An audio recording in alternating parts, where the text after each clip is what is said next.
another episode of She Says. My name is Shu Hui. My name is Cordelia. And I'm Roz. And today we are going to talk about birthing preparation. So I would recommend maybe some people go for 4 classes, so 1-2 hours. I'm hungry already. You don't have time to, let me see. What did the experts say? 200 squats or some stuff like that. I can't remember. Of course you would, Cordy. Yeah, because I was already at 39 weeks, 6 days. Let's get a birthing expert to tell us exactly what is a good birth. So Leila is a certified doula, birth educator. I don't know what else she has under her belt. I was the one that went for her class, her antenatal class as well. Very interesting woman. This girl is all about it, man. So let's give it up for Leila. Okay. Welcome. You heard our birthing stories. Did we do it right or? What do you have to say? One by one. Okay. Right or wrong? One at a time. I always tell all my clients, right, there's no right or wrong way to birth, right? Like what Dr. Paul said, right? There's no way you can really plan your birth because it can go any way. Like, for you were expecting a natural birth and, the waters broke, like things didn't go like As step planned. 1, step 2, step 3, step 4. And then I have to pay double somehow. I have to pay for natural Correct. birth and Okay, wait. emergency It's your C-sec. gynae. It's your gynae. So like my gynae, right? She's very straight up. She said, okay, we're gonna try natural. If it fails and you go VBAC, I'll only if you go for C-sec, I'll only charge you for C-sec. It's actually the type of gynae that you choose. Oh wait, yours charged you twice? You paid double. I think you paid for the labor room. Yeah, the labor room plus Oh, the is it? C-section. Okay, actually, I Right. didn't look at the bill, so everyone tells me. I don't know. Okay, my husband sorted You it just out. make me sound like Dr. Paul is a very bad person. No, you're not. I love Dr. Paul. I love Dr. Paul. Yes. But the thing is, everyone tells me that if you opt for natural and then you suddenly have a C-sec, double. you're going to pay double. Actually, so no. I just assumed that I paid double. No, it but depends on gynae. Some gynaes Oh, do. mine Yeah. charged for the operating theatre and the C-sec fee. Yeah. So double is usually double of C-section. So if you opt for elective C-section, it's usually half the price of an emergency C-sec. So I think that's what double meant. No, but some people would charge if you're trying for natural. Then if you suddenly have emergency C-sec, they charge you for trying for natural and Really? yeah. I mean Wow. that was what I was told. Okay, so I think normally they will charge for the labor room because you've used it, and then they will charge double of the normal C-section fee. for maybe the timing that I was supposed to use. Correct. But mine was natural, so I don't know when I'm going to. My initial one was natural. That means so the they time will you actually charge check you for in. that time. Oh, The time you Yeah, started the using labor the room. So I remember Right. like my gynae was telling me, like Dr. Claudine was like, okay, if you want to go in and induce, right, you go in after midnight, so your time clocks from then onwards. So it's per night usage. So if you go in at 5 a.m., you missed out 5 hours. Right. Yeah, so You should we do went this in at 1 a.m. 24-hour hotel policy thing, right? Right? Whatever Yeah. time you go in is 24 It's by the time, hours. yeah, but they do it by per midnight. So I remember going in at 1 a.m. and all that. Oh, lucky I went in at 1 a.m. then. Yeah. So that's like the per room charge. So Yeah. that was crucial. Okay. Yeah. So going back to whether you did it right or wrong, right? I love that. The 2 questions. So right or wrong, there's no right or wrong, but I would highly recommend planning your birth. And I think Cordelia came from my class, so and also like what you talk about, right? Like you didn't plan for a C-sec and you Yep. didn't know what to expect. Yep. So my class is very focused on. I always say I don't come in and just everybody let's all hold hands and sing Kumbaya and give birth in the forest, right? my idea of coming for a birth class is so that you know what to expect, because where do most fears come from is fear of the unknown.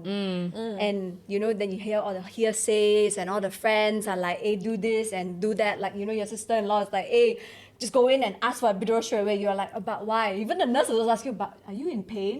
So all this hearsays comes from a very good place, but might not be applicable Suitable. to you or suitable for you, right? And it could come from, I don't know, some auntie by the roadside or like a kopitiam auntie or, your mom, your sister, whatever. Last time we give birth, no epidural, we just been through the pain. Oh, you hear that story Yep. from your senior? Yep, from my mom. Yep. Right? Yeah. So coming for a birth class, especially one you find that it's something that preps you for everything, not just, going for natural or, in the birth class that I do, I talk about what it looks like to getting an epidural. Because you're like, okay, get an epidural, but what does it exactly look like? And what do you do after you get an epidural? Oh, I remember you had the needle thing. Yeah, you I had the showed needle thing. I showed everything because I have all the equipment, right? So you see what the epidural catheter looks like. You see what a water bag hook looks like a breaking thing. So at least it's not for something that you can plan for, but Yeah. So Because actually when I got the epidural, the anesthetist, is that how you say it? Yes.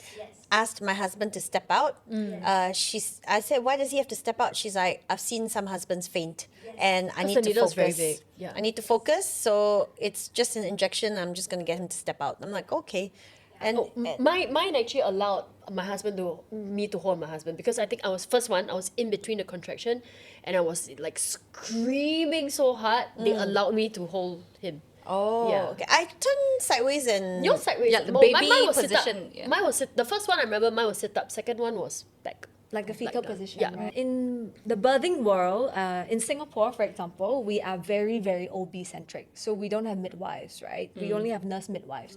And the difference is midwives are trained 4, 5, 6 years, and that's all they do. So they can do the birth by themselves, exactly like what an OB does.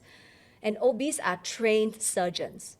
So when I talk to like clients and stuff, you need to understand that OBs come from a different mindset than midwives. Midwives see women as a birthing magical Support. goddess, Yeah. you know, because you create life and you can birth life. But Okay. OBs are trained in such a way that the mom is the problem and they're taking the child out. Right. So because they're trained surgeons. So, but if midwives, what happens if like a baby is breech or like baby is other way around? they will do everything.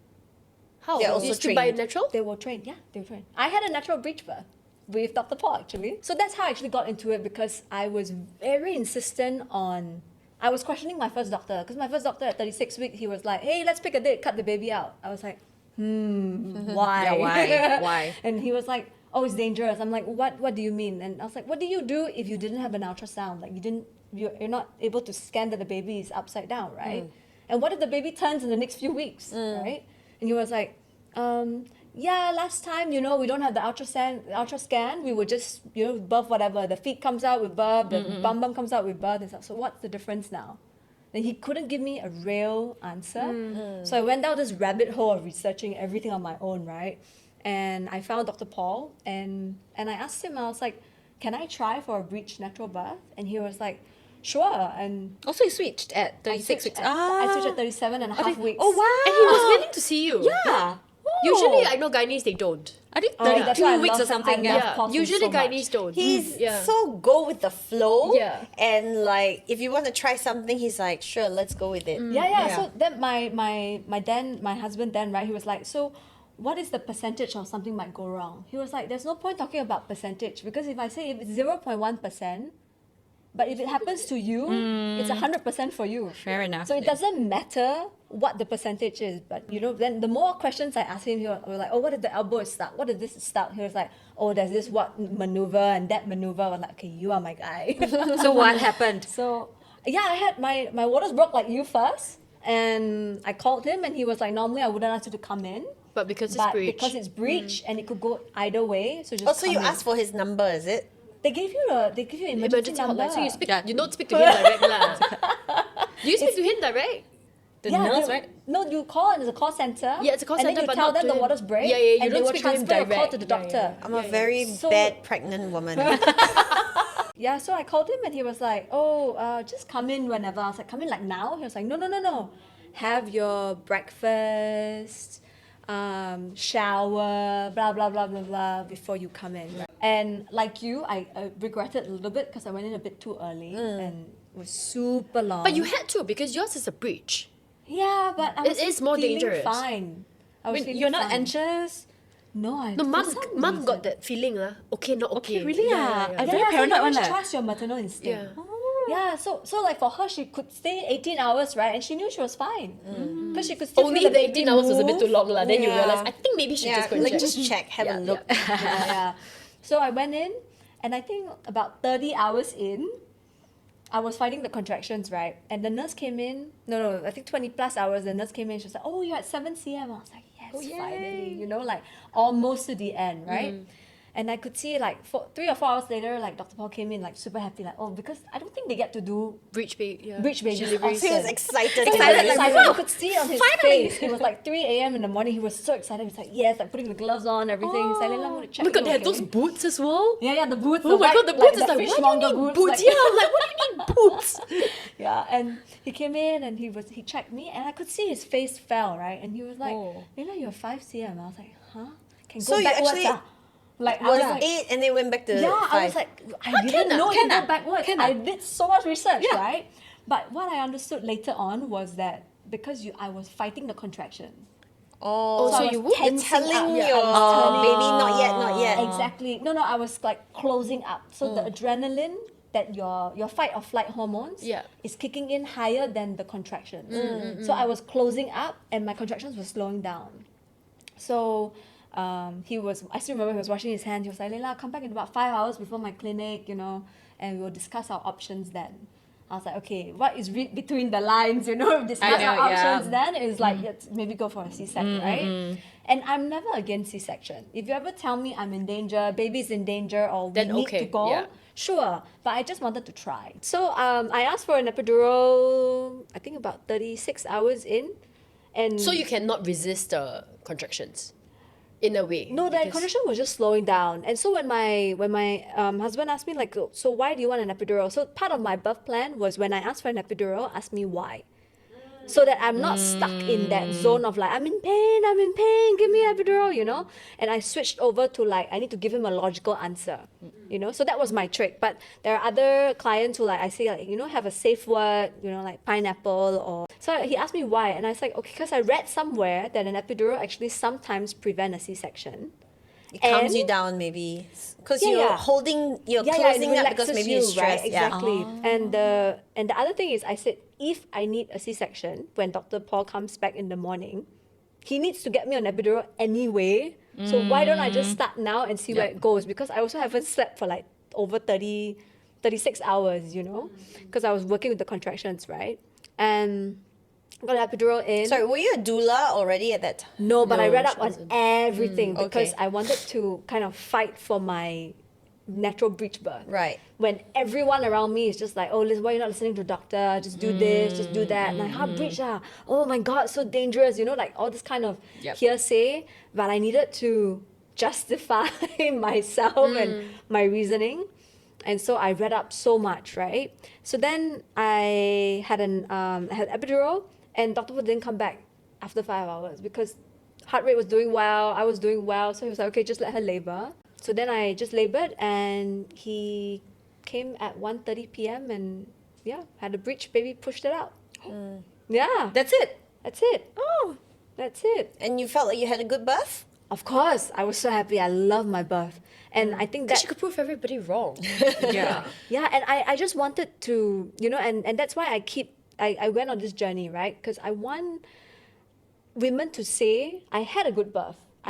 Because everyone tells you it's so scary, just get the epidural, oh my God, it's the most traumatic thing I ever did, blah, blah, blah, blah, blah, right? And what they don't realize is that you're creating a next generation of this fear and the tension, the underlying fear and tension of surrounding birth. And it also affects, I believe, it affects and snowballs your relationship with your child, subconsciously or consciously, If it's like a traumatic birth. if it's a traumatic Because birth. when they think back, it was like, oh, not a good moment. Yeah, and also like your mother, like you watch shows, right? Your mother's like, wow, 我这么辛苦, I so much pain to have you, I Be like, give up then so don't get much to pregnant have lah. you, like all Then the you become dramas like that you that. see, right? But you need to think about like where did that come from, and that passes on to your child. And if they grow up in that environment, imagine if like some of us grew up in that environment, what kind of adults they grow up into? That makes total sense to me. Yeah. And that's one part. And then the other part is the husband and you. Like the shows also, it's all your fault, like because, but it does affect the relationship, And if your postpartum is crap, it affects everything. Yeah. And the postpartum is crap usually starts from birth. If you had a good birth, you will be like, I can do anything. I'm fine, right? And anything comes my way, it's okay. I can deal with it because I already did the hardest part. What's this, right? So I always really believe this is like a really important rite of passage and stuff. And it's not that, and I mean, all three of you, amazing, right? Like you didn't just opt for like the easy way out in a way. Like, oh, I just go in and I just want...